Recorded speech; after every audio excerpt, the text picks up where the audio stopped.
ఇందులోనికి రుచికి సరిపడా ఉప్పు వేసేసుకోవాలి.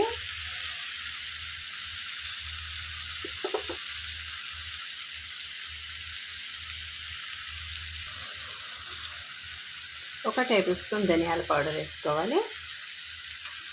1 టేబుల్ స్పూన్ జీలకర్ర పౌడరు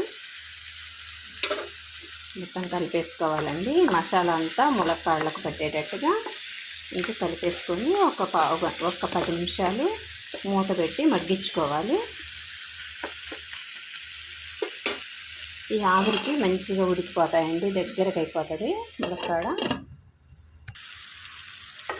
దగ్గరికి ఉడికిపోయిందండి మంచిగా.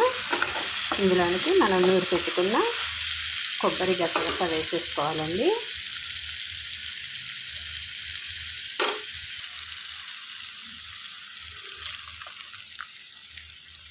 వేసి